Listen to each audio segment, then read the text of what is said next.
What's good, everybody? Welcome to another episode of TorraineWalker's live stream show. I am TorraineWalker, and we're going to have a very interesting conversation tonight. Tonight, we're going to be talking about divesters.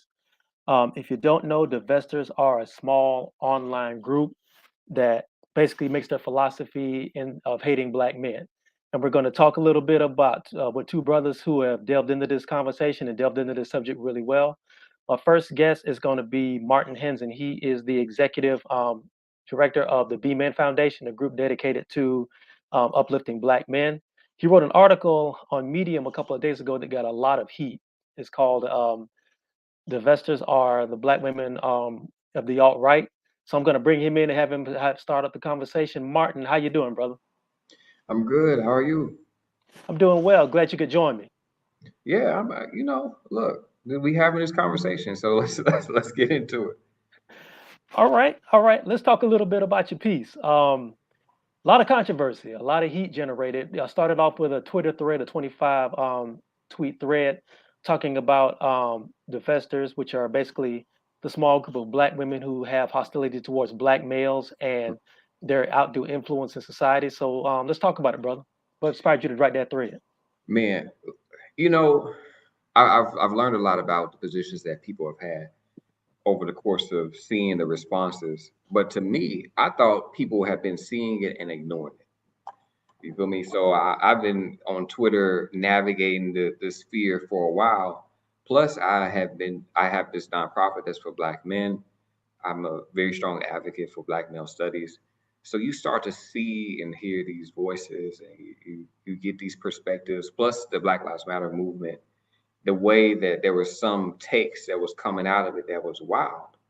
I was like, I think people need to know what divestors are. So I'm writing a thread like, let me go ahead and get this off, so folks can't say they didn't know. All And right, well, talk a little bit about that. What exactly is a divester?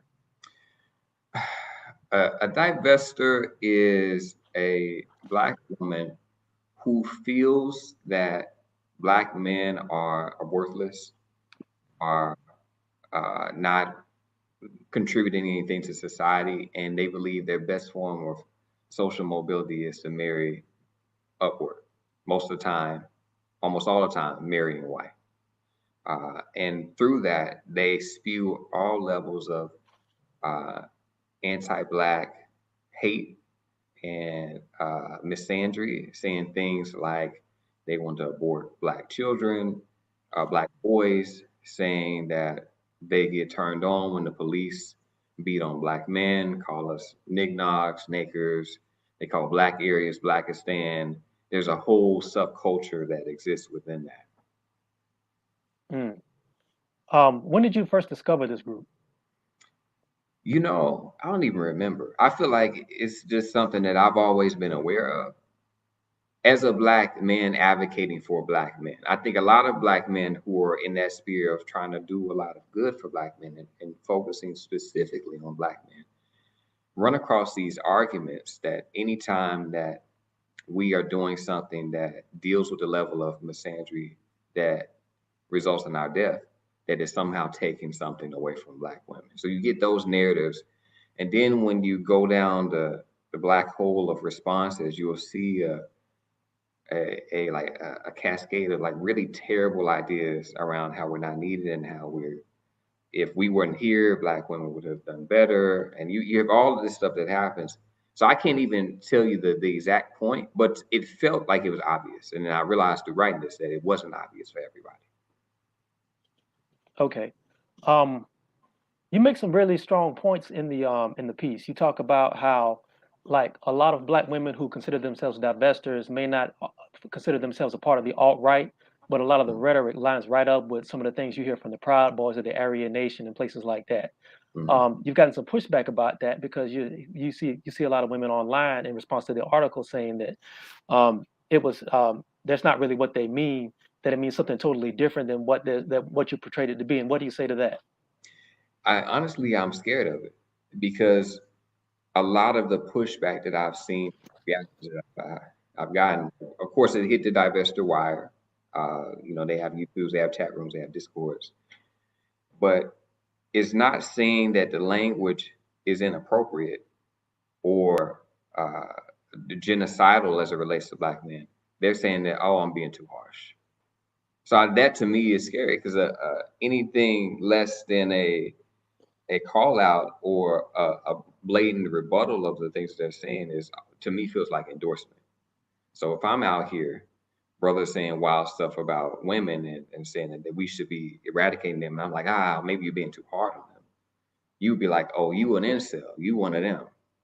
And so that's what hits for me when I see people having those types of reactions. It's scary to me, to be honest. What do you think sparked those reactions? Well, this is how the alt right works, and this is how they pull people in. So you see similar things as it relates to TERFs, trans exclusive, radical feminists. You see similar things as it relates to homophobic folk. Out in Boston, they had the straight pride parade, and they Hmm. say, hey, if you feel like the gay agenda is getting too strong, you feel like there's too much going on, hey, you come with us. And then you get there and they ask you these series of questions. And then the next thing you know is that you're right line in sync with their ideology because a lot of times it's politics of extinction. They want to completely remove you. And what the alt right does in this particular case is they take really valid concerns as it relates to the needs and wants of women, black women, the things that they're going through, the ways they feel disaffected by society, and they validate that and they begin to exaggerate. Then they exaggerate some more, and exaggerate some more, and exaggerate some more. And the next thing you know, you're saying like, you know what, we don't even need black men. Without any of them, this is the best way to go. And they convince you that that's the best way to advocate for yourself. So you have folks who are catching themselves defending it and not realizing they're going down the winding path of alt-right fascism. And that's how they get the folks who are trans exclusive radical feminists. That's how they get the folks who are homophobic and get them to come to the straight pride parade. That's how they get disaffected white men. Catch you, pull you into a community, and surround you with all different types of media. Now you're consumed with it and you think that this is normal when it's actually not.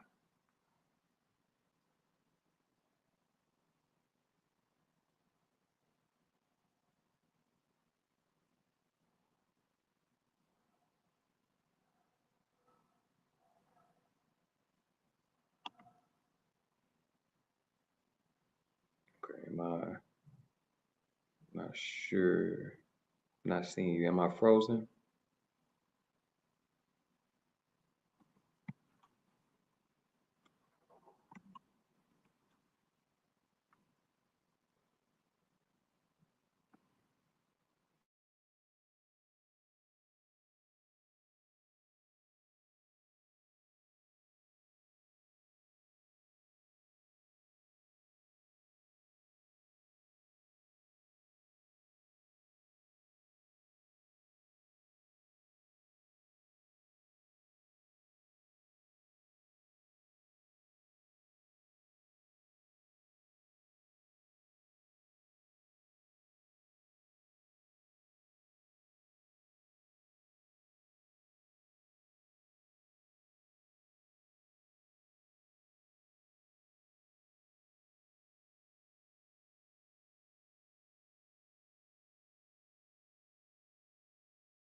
Okay, and we're back. I don't know what happened right there, but we have everything squared away now. Hey, Martin, welcome back. Word. I don't know what happened, man. I hope ain't that hope ain't the Aegis is playing with the playing with the stream. It was all good as long as we in it. Yeah, okay. Um, sorry that you got cut off in the middle of that, but Hmm. you were talking about the danger of that and how that influences how a lot of the divester conversation and a lot Hmm. of divester rhetoric ties into the alt right. And basically, what you were saying, just to sum up, you were basically saying that a lot of the tactics that they use, where they take legitimate grievances from Black women, Hmm. and instead of dealing with those actual grievances, they latch on to all these other issues that are tied into anti-Black misandry and Black male hatred. Is that correct? Correct. Yeah, and that's what they do. And it's never about providing interventions. It's always pouring fuel on the fire. And what I say in the article is they position themselves as reacting to black men. So they keep pushing that tension back on you. Oh, it's just the black men who hate me that make me act like this. It's just all of these experiences. And a lot of people have real traumas, but the way that they navigate through that is to push it out in that way.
All right, we got it straight again now. Or Yeah, I don't know what's going on, man. I've never had these many issues with my with my live before, but anyway, we're gonna keep it moving. mhm. Okay, Yeah. so let's move on to the next question. Mhm. Some of the conversation that I've been seeing online, especially when it comes to this particular issue, is that Mhm. there's a conversation that's saying that the investors are a small group and they're not that serious, and we shouldn't really even not even give them any attention. And what do you say to that? I just remind people of the Unite to Right rally and what happened in Charlottesville. And while these are men and men practice bigotry and alt-right views in a more direct and outwardly facing way, but we didn't know that that movement was as big as it was until it showed up like that. And I say the same thing for divestors. I also say that it people who put so much energy into defending them as opposed to countering the positions that they take make me concerned. because ain't no way you will see me out here defending incels. You feel me? Like, so I'm just, and that to me speaks to the underlying anti-black misandry that permeates society. Because I think people take those positions because they agree with them. They may not agree to the extent to which they go to, but I think the level of disdain for black men is so ever present that they catch themselves defending them before they correct them. Mhm. Well, let me ask you this. Have you gotten any pushback? Have you gotten any support from women in certain positions about your article on a positive note, or have you seen any of that at all? I've gotten a few retweets from women in comments saying that they like what I'm saying, but I feel like I can probably count it on one hand. It's mostly guys. I've been waiting for people who are on the radical left, let's say radical feminists, to come in and say, you know what, that's out of order. We don't agree with that. You made a point that seems to be conflating us. You said you're not sure which is which. We're gonna clear that up, and that hasn't happened. So I'm just I'm surprised at the responses I'm getting. I'm also surprised at the responses I'm not getting. Okay, let's talk about that a little bit. There is a conversation that's going around in academic circles and in activist circles. Hmm. It kind of came to a head over the past few months with some of the revelations about the BLM movement. You Hmm. saw a lot of black activists starting to take a look at some of the people that they were supporting and taking a look at some of the agendas that they were pushing behind their organizations. Hmm. There's been a lot of conversation. Really, it's been going on for a few years about the fact that a lot of academic spaces and activist spaces have been infiltrated by people who, while they may not call themselves divestors, a lot of the Hmm. rhetoric about cishet black males Yeah. falls in line with divestor rhetoric. What do you feel about that? Yeah, and I think that that's the ways that it's hard to even say the alt right because the traditional standard media positioning, like even if we look at party politics, the most progressive politician in the general sense and framing is still conservative to us, they to Hmm. black people specifically. So when you start to look at the way that they frame black men, starting with, let's say, oh well, wasn't it's only the cishet black men. But you're still making the same arguments and the same conversations about black men. To me, I can make an argument that some divester rhetoric has seeped in and pulled it out. That's more insidious people that are intentionally doing that. And also can Hmm. make the argument that that's the long-standing view about black men that people are just saying out loud. So part of the even with the BLM and all of the money that's gone missing and has been repurposed, the idea behind that is that that was pulled in regard to the deaths of predominantly black men in the hands of police. And I would make an argument that due to the type of visioning and positioning that they had around black men, it changed their level of responsibility to what to do with those funds. Black men are getting too much. We can raise all this money, well, we can put it towards this because they don't need it anyway. Now, I remember way back before the Washington Post data, and I've said this a few times, before the Washington Post data became public that talked specifically about how many black men were being killed by police. There were people out there saying that black women were being killed more, and black men were just taking up the space because of patriarchy. Like, so Hmm. you have these positions. So when I say there's radical black feminisms that sometimes may overlap or may feel indistinguishable, I'm talking about things like that. This level of male disregard as it relates to black men that comes into all level of advocacy, that comes in the way that funding goes, that comes in the way that programs are navigated, even to the degree where we saw these black men be killed by police, and we know that the high number of them are impacted by this violence, and how many programs have specifically been created to deal with black men experience trauma from that. I can't find any. So I'm thinking all of it is connected to me. So Hmm. I wanted to show, well, here's a piece that seems the most ridiculous, and maybe we'll get to the other parts. Okay. I'm actually glad you brought that up because I actually have the data in front of me right now. This is from the Washington Post data that they set for black people killed by police Mm-hmm. since 2014 up until 2021. 1,671 black males have been killed in police encounters. Mm-hmm. 72 black women have been killed by police encounters. Mm-hmm. It's all bad. And I'm not using this data to parse out that one is better than the other, but obviously there's an overwhelming majority of the people who have been killed in police encounters who are black have been black men. Mm-hmm. But if you look at some of the rhetoric and if you look at some of the messaging behind a lot of police shootings and police killings, you would Mm-hmm. not think that. You would think it's equal or it's a little bit more on the other side. I'm actually going to bring in my next guest right now. Brother Uwazi Zamani is a black multidisciplinary performance artist. He holds a BFA in dance performance and a BA in African diaspora studies with an emphasis in black performance from the University of Texas at Austin. He's currently an adjunct professor at the University of the Arts, and I want to bring him in right now. He's been waiting real patiently, and I'm going to bring him in. Umwaze, how you doing, brother? I'm great. How are you, brothers? I'm good. I'm good now that we got the bugs kicked out. Somebody did a Forrest Gump and started pulling plugs like at the Vietnam Memorial. All right. That's exactly how it happens too. That's exactly how it happens when conversations like this are being had. Thank you for having me, first of all. How you doing, brother Martin, too? I'm good. Good to finally see your face, man. Absolutely, absolutely, absolutely. I'm very grateful for that.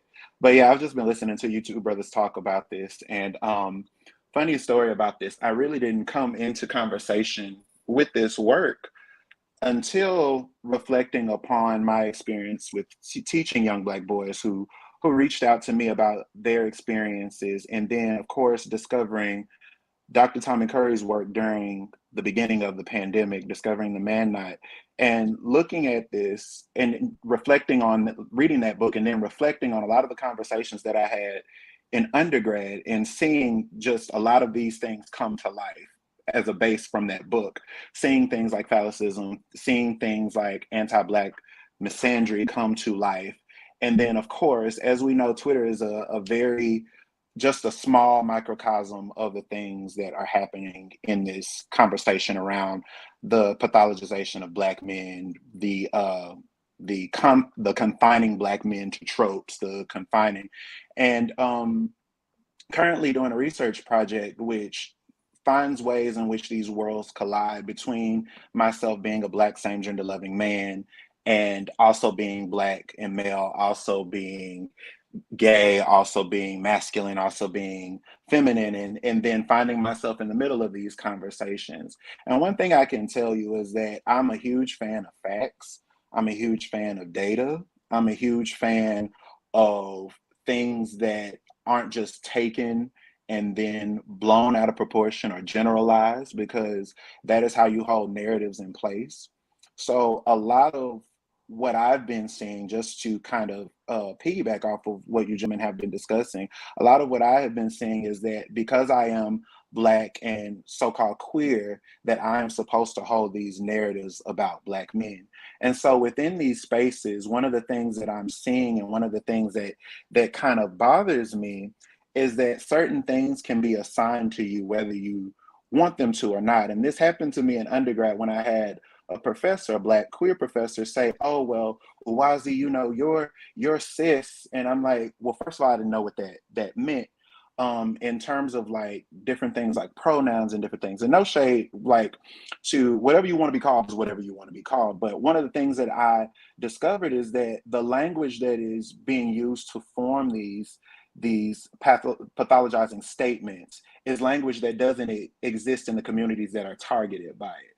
So amongst my friends, we refer to each other as he, she, them over there. And so that language has already exist. However, when we reach when we reach academia, it's in this codified way. It's in this way to where it's easy to defend somebody, and to relate that to this assigning of cis. It's this thing in which nobody has any type of agency on what they want to be called. First of all, I don't identify with cis. One, because I just don't. And that says nothing about a person's politics. It says nothing about anything that that person has going on. But also, I realized that being in a class full of white women, that held some type of weight, or that held the reason that was assigned to me for some reason to say, well, you're cis, and the politics of this class are proto-feminist, or the politics of this class are this, and queer, while rejecting that I myself am queer identifying in some facet, or in terms of, I deplore queerness as like this, as non-normative sexuality, so to speak. And what I mean by what I'm trying to say is that I don't identify as heterosexual. That's what I'm saying. That's why I deploy the term queer and how it is understood in that context. But seeing that and hearing that language, I was very taken aback by that, especially being the only Black male in my program, that there was something about this kind of otherizing, or this kind of make him this or make him that. And then so all of these markings were assigned, like, oh, well, Uwazi always has a problem with something, or he's always upset about something. It's just like, no, I just don't trust y'all. Like, or no, I'm just very, very focused, or no, I'm actually not really interested in what you're talking about. Or, and so a lot of things can be said based on how the kind of the quote unquote overseer assigned this name, cis. And I was like, well, yeah, like I'm not So that person. I think that ties into what we're talking about, is because you live in the body that you live in, and we live in our political bodies. People automatically assume that you feel a certain way about another group of people just because you look the way you look. And that's part of the reason I wanted to have you on, because I know that you're a same gender loving Black man. And a lot of the rhetoric that we see amongst Black people, especially when we talk about straight or cishet Black men and their attitudes toward other same gender loving Black men, I know for a fact that even though there are cases where you see hostility towards gay men, the average Black man does not have some of these hateful feelings about Black men or Black women that you see on social media. And you're tying into what I'm saying. It's like those social media narratives, because they're so short and people have short attention spans, so it's easy to get a really simple idea out to people in a really short amount of time. I think it's very dangerous because it doesn't give any nuance to what we're talking about. You see what I'm saying? There's friction Absolutely. between, there's friction, but there can be friction between straight men, Black women, heterosexual, cisgender, and gay Black men. But those conversations are a lot more nuanced than what you get on social media, because in the mind of a divester, or in the mind of a lot of academics, the Black man is boogeyman is something that you can always trade on. You know what I mean? And I think that's what the danger is. And those conversations aren't really, especially coming, you find a lot of these conversations being had, and a lot of that rhetoric being had in predominantly white institutions and primarily historically Black colleges. Somebody who's like lectured and done presentations in both environments, I found that rhetoric is held in high regard amongst people in Black studies programs, specifically Black studies programs that focus on gender and queer theory, and Black gender, queer, and different theories around that, and talking about homophobia. And again, like, as someone who lives in that nuance, or lives in who has quote unquote cis het friends, or who has straight friends and different things like that, I understood that. I was just like, I tell my friends this all the time. I was like, y'all changed my mind about a lot of stuff in terms of how I thought straight men were, or why I didn't have straight friends, or different things like that.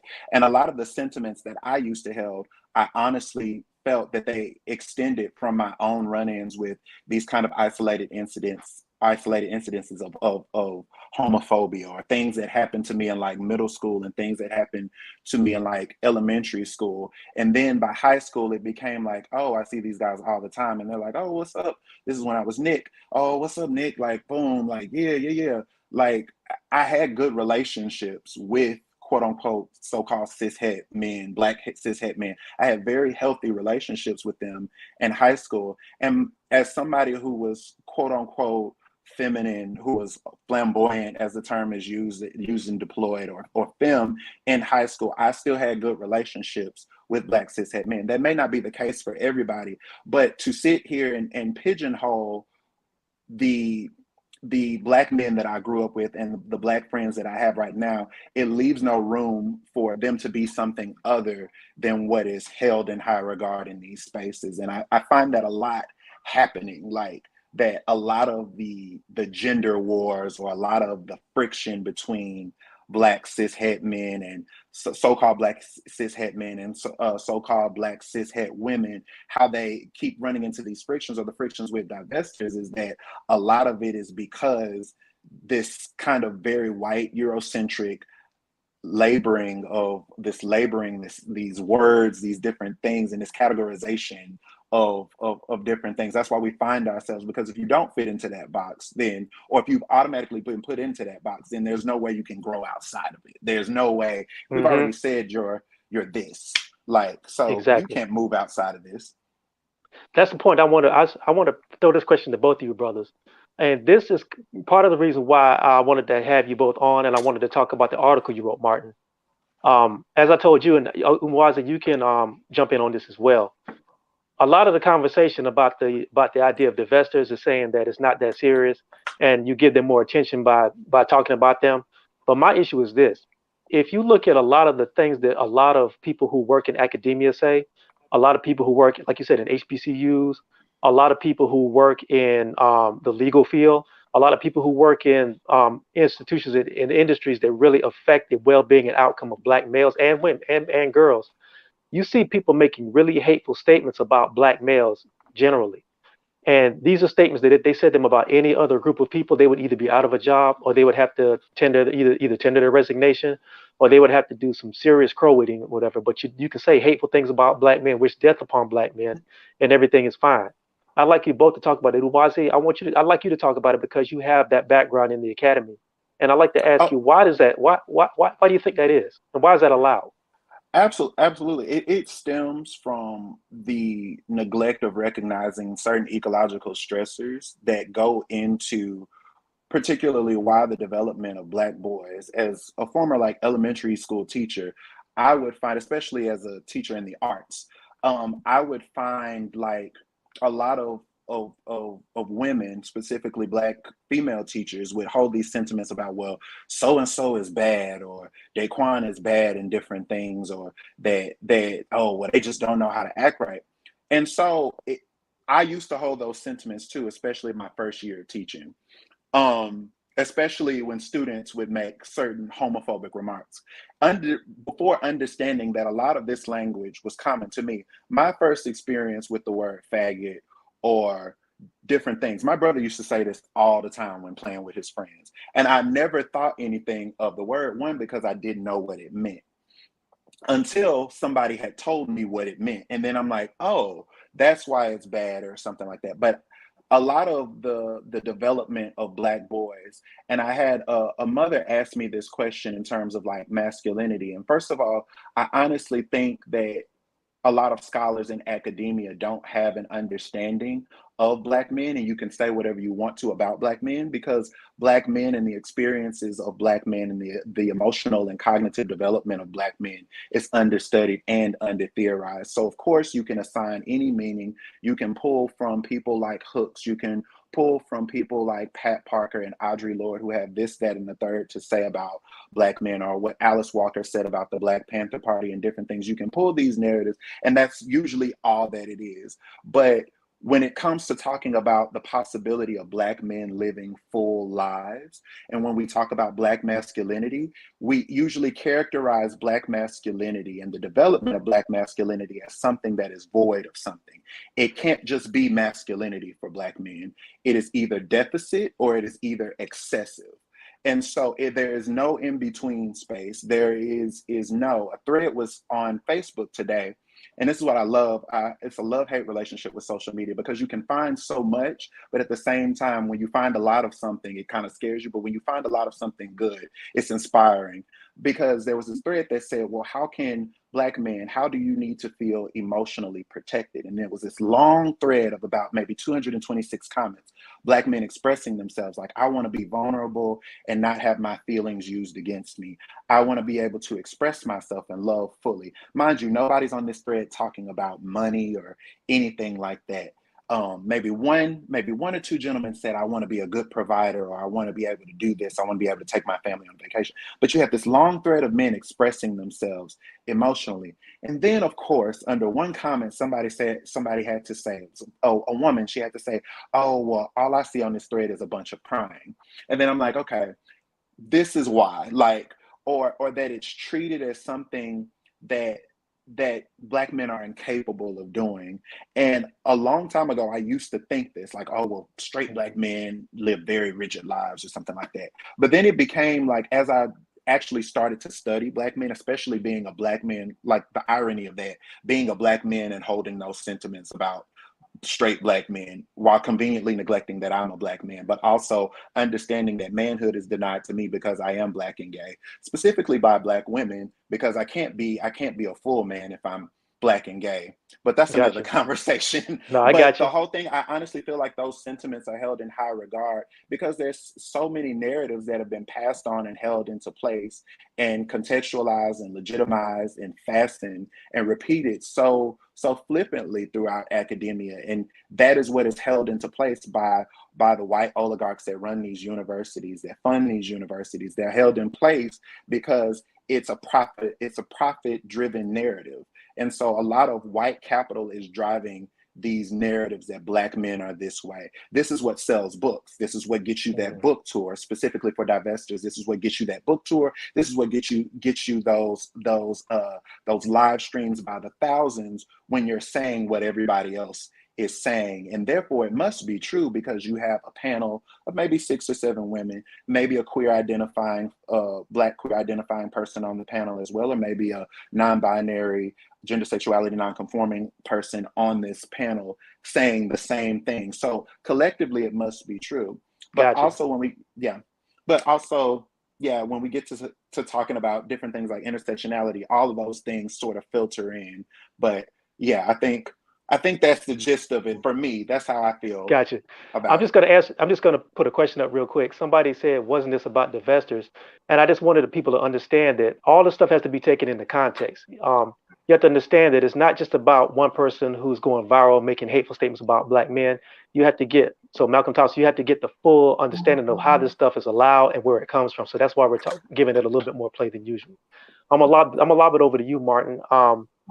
Why do you think, Uwazi gave us a pretty thorough understanding of that, but why do you think this sort of stuff is allowed when it wouldn't be allowed for any other ethnic group, male or female? Well, it's just like I was saying earlier, the underlying anti-Black misandry that permeates society is the historical context for which America's social and political systems run through. And people don't even know that they're doing it. So when you go in but the interesting thing about now is that it's able to live in progressive spaces because you're still uplifting Black women. You're still uplifting Black queer folks and Black trans folks. So you can say the same things about Black men, but they won't be considered to be conservative or be alt-right because there's still a portion of the segment of the population that, well, the Black women are the good ones. That's what they're really saying. So when you have the divester rhetoric that's coming out and from the article I wrote and from the tweet thread, and like I said earlier, people aren't necessarily disagreeing with the points that they're making. They're disagreeing with my attribution of them being on the alt-right. So to me, that's the scariest part as us 3 Black men sitting here talking about it. These are all these people saying this stuff, and I'm yet to, like I was saying earlier, I'm yet to hear somebody who's identifies themselves publicly and prominently as a feminist come and say, "No, it's not us. Here's the way that our views are different." And the scary part is that just hasn't happened yet. So people feel like it's okay, and they also feel like Black women represent an unwaverable progressive liberal stance that's rooted in their body, their identity, and whatever they say is inherently progressive. And so I'm like, oh, that's just not true. And I'm having to experience that, but I feel like in my mind, I'm waiting for the rest of the culture to be like, something about this don't sound right. That's something I've noticed, and I think that really came to pass over the past 18 months with the electoral cycle. You saw this huge push about basically being ironically being gender essentialist by saying, support black women and you don't have to worry about too much of anything else because black women are going to lead you the rest of the way.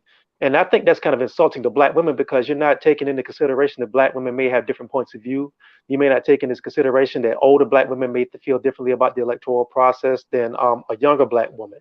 You're not taking into the fact that what about people who are gender nonconforming? You saw a lot of that, but you didn't see a lot of nuance in those conversations. It was basically, you know, do what black women tell you and shut up. And there was a lot of that in this last election cycle, even to the point where you saw people, whether regardless of what you feel about what he said or not, or what he was trying to do, you had somebody like Ice Cube who was saying, "Look, why don't we try to present a plan and take it to whichever politician will listen to us and see what we get out of that?"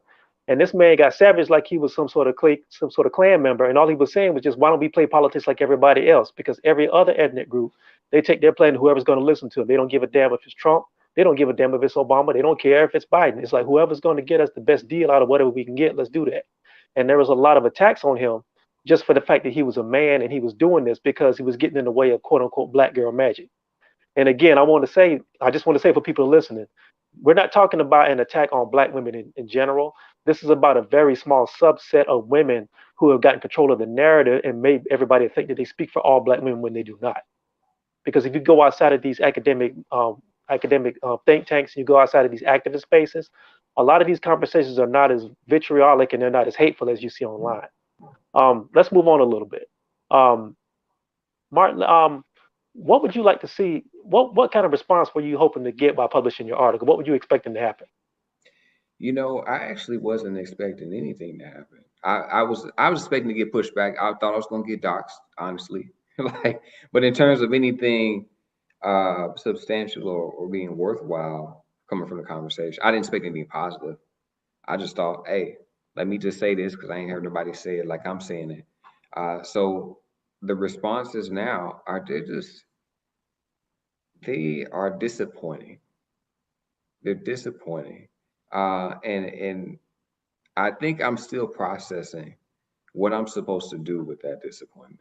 Because I've been doing all the things, even going back, rewinding a little bit, when this stuff first came out, I also make the argument that the time during the Black Lives Matter movement was progressive for black women, but conservative for black men. We didn't gain a lot, and but because it was mixed into these other ideas, we thought we did. So I was doing a lot of things that were prescribed to the things that men are supposed to be doing. I have a nonprofit that creates these inclusive spaces for Black men, Black straight, Black queer, Black trans men. I did some work with a workshop for men around sexual assault or sexual harm, doing that, working with trans women, all of the things. And I thought at the time that, okay, more people are going to look for more people like me or make it easier for me to do this work. And it was like that wasn't the case. Like, and I'm like, oh, there must be something else that's propelling the way that I'm feeling. Because I was still getting it personally. People who still knew what I was doing and the type of work that was coming through. So this article was just really a manifestation of you don't really want to believe that it's real, that people really have this level of disdain that they don't know what to do with. So I'm still processing, to be honest. Hmm. Um, has it made you feel disappointed about the way that we engage with each other? Now I think I've been proud of black men. Um, because a lot of brothers have been navigating. I think they've been navigating. Let me use my own experience to parallel. When Me Too came out and women were like all men, I really had to sit with myself and be like, okay, women are frustrated because of the ways that they're experiencing the world. Men got to be better. And I didn't know at what point that all men would turn into anti-black misandry, but I was navigating that because I want to be better for my sisters and black women. I saw other men navigating that because they want to be better for black women. So I think I'm incredibly proud of black men who are stepping in and shifting despite this rhetoric, and I'm proud of the black men who have done work similar to what I'm doing and the work that you all are doing to talk about, hey, I could be angry all day, but working through this makes a better position for the black community as a whole. And that's what I'm proud of. That's what I feel really good about. I met Uwazi and a couple other Black men from us just trying to make sense of the world, and it's been an incredible support for me. The work of Dr. Curry has been, man, if I didn't find that when I did, like, because that was all of that heat, you were feeling it. 20, man, you think we can have this conversation in 2018, 2017? I Like they already wouldn't even know. let you get on the platform. Like it was a different time. But I'm proud of Black men, and I'm hoping to see more brothers like move in a positive way. Yeah, I gotta give a big shout out to Dr. Tommy Curry. If you haven't read his book, The Man Not, I would suggest every Black man pick that book up and get it. There's a lot of information in that and a lot of context. It ties a lot of what we're talking about back into things that go back from the 1800s up until the present day. Um, One thing I do want to say, actually, let me do a little bit of quick house cleaning. Somebody asked me how they can support, and I definitely want to put that up. Um, if you want to show love to the channel, you can hit me up on my Cash App. It's Torrin Walker. It's actually going across the screen right now. My PayPal is Real Torrin Walker. I also have a Patreon page, Torrin Walker. Everything's under my name because nobody else has it. So if you want to support, just show love that way. I really appreciate it. So I can get some better, so I can get a service. So I don't have to worry about nobody messing with my streams and lives. So I can fix that. Um, let's move on a little bit. Um, what would be some ways to push back against some of this divester rhetoric that's permeated like activist spaces and academic spaces? I'll throw the question to both you brothers. You can answer. Omwazi, what do you have? Absolutely. One of the things, Dr. Hood Scholar, who is very active on Twitter and very active on social media, one of the things that he forwarded to me when I discovered Tommy Curry's book, we were actually in one of the same reading groups at the beginning of the pandemic, and he compiled a whole Google Drive of him and some other brothers compiled a whole Google Drive of the works of that detail the experiences of Black men. So can a lot of what can dismantle misinformation and a lot of how we disrupt these narratives is to even educate ourselves and arm ourselves with actual facts about Black men, actual measured data about Black men, whether it is Black fatherhood, whether it is Black men in sports, whether it is the emotional and cognitive development, as I said before, the emotional and cognitive development of Black boys, of Black men, the desires of Black men, or certain aspects of history. I know that there were people who had came to me.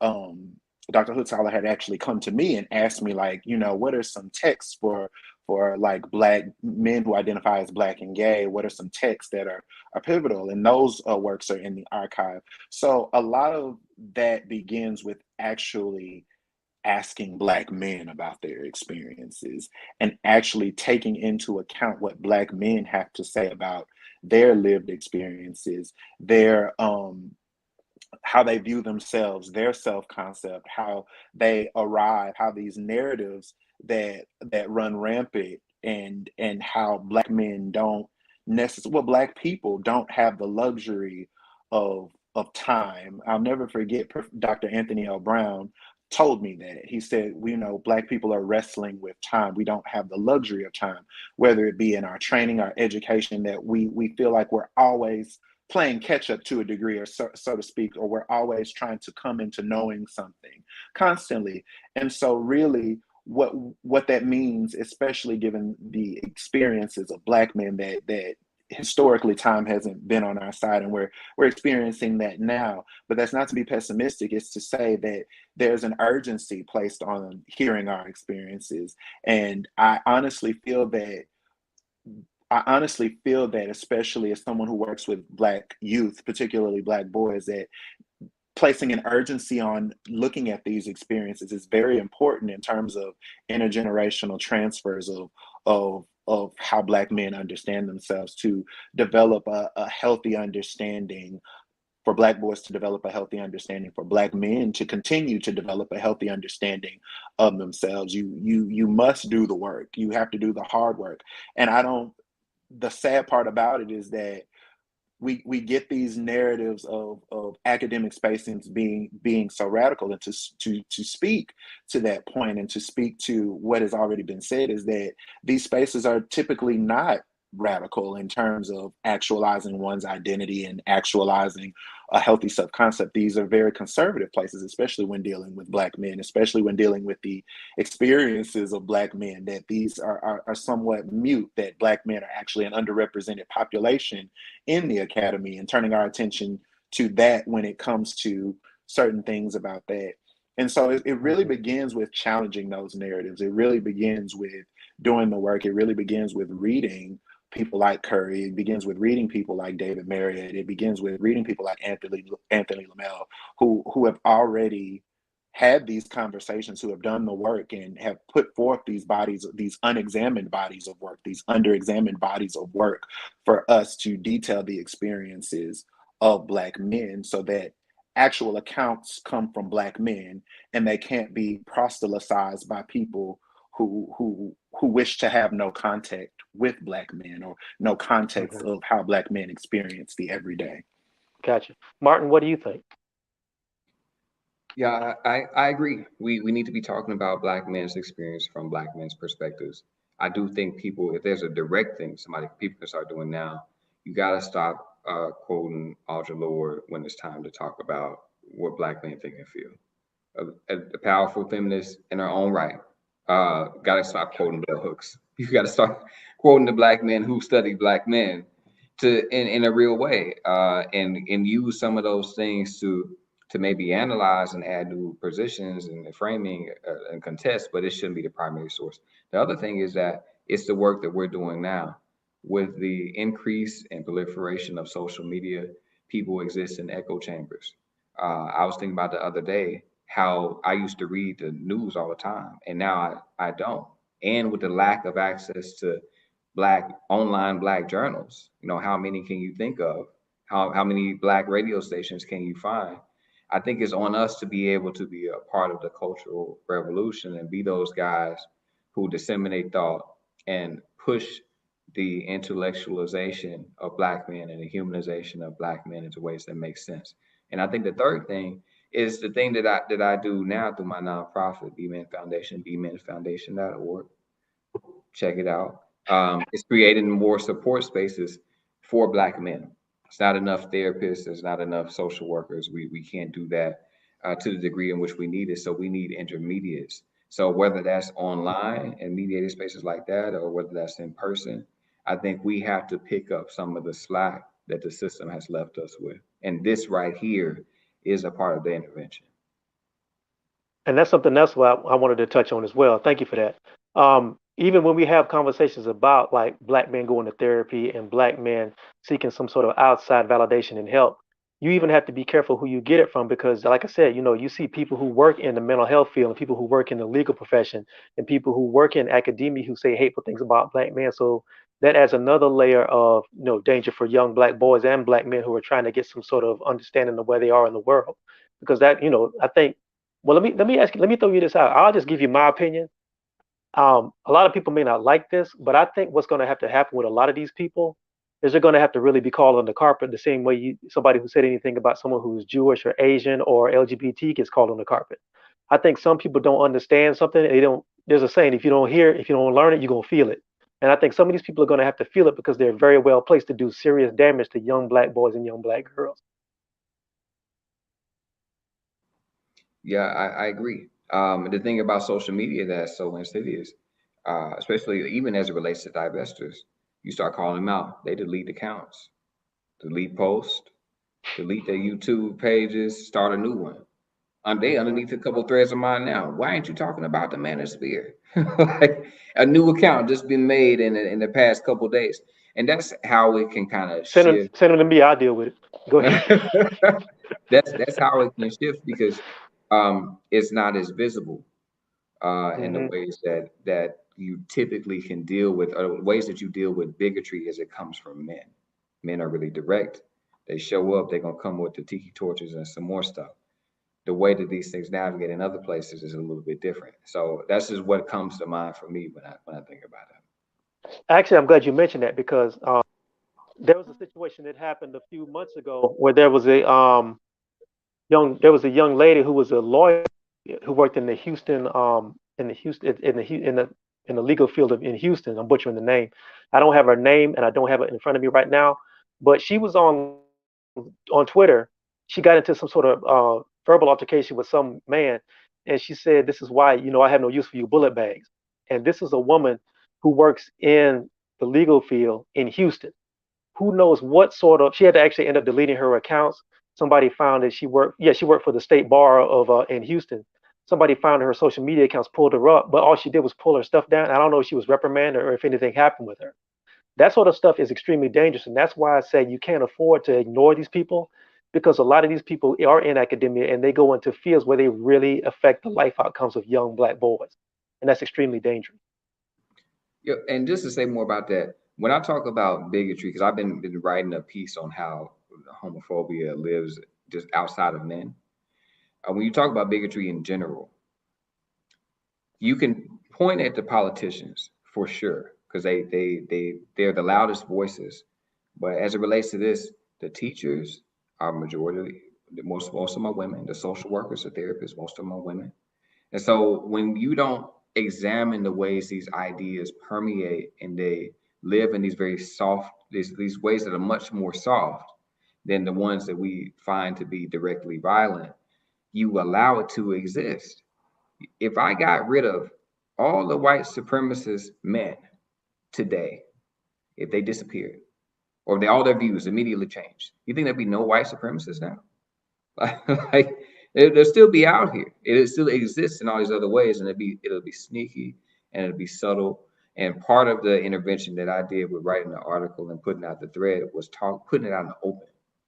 Now that thing can't live like that in the same way. It has to move around a little bit. And if we all are doing our work, even in a larger degree, if I'm dealing with men talking goofy, you need to deal with women talking goofy. Like, we all got to do our part. That's all I'm saying. Got you. I'm gonna start winding it down a little bit. Um, Brother Uwazi, what are you working on? Oh, absolutely. Currently, I'm working on my thesis. I graduate with my master's in fine arts at the end of this summer.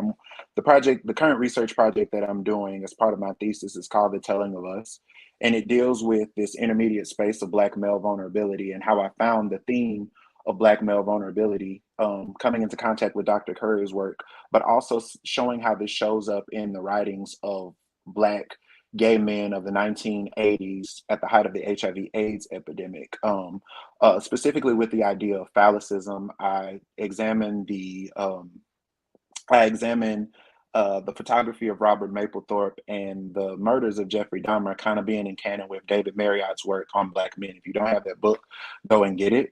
I kind of am using spoken word, dance, movement, sound, and text to kind of unravel the complexities and kind of like the solitude of the ways in which Black male vulnerability has exist, and kind of letting these two worlds collide, or so to speak, forcing a conversation between Black queer identifying men, Black gay men, Black trans men, and including all different conversations in terms of how how Black men and Black gay men have never had any agency in defining what masculinity is, and that we've kind of been spoken for.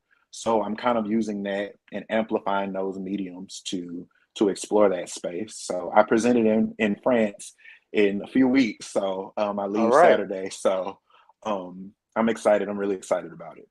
Well, congratulations and best of luck with that. Martin, what are you Thank working you. on next? Another piece to make everybody heated. Well, I'm really just trying to dig into all parts of myself. So being a writer, public speaker, my website is at martinhspeaks.com. My organization, B Men Foundation, is bmenfoundation.org. But just writing, speaking, really getting in the in between spots as it relates to stigma, Black men, vulnerability, homophobia, all of the things that I feel like we need to be doing more discussion around. I'm trying to push that edge as much as I can. So man, I might write something else. Keep watching and follow me until we free. If you're on Twitter, I'm getting to it. All right. I think we're gonna put a pin in it right there. Martin Henson, Uwazi Zamani, thank you both so much for joining me tonight. Thanks for pushing through the technical difficulties. The alphabet agencies, whoever was messing with it, whoever, but we got through it and stuff. No Thank problem. you all, and again, thank you Absolutely. all for no, thank you, and thank you all for coming into the live and checking it out. Again, if you want to support the channel, Torn Walker on Cash App, Real Torn Walker on PayPal. Go to my Patreon, Torn Walker. I'm real fond of that name, so you can find me. Thank you, bro. Thank you, brothers. Have a good night, and everybody be good, except for divestors.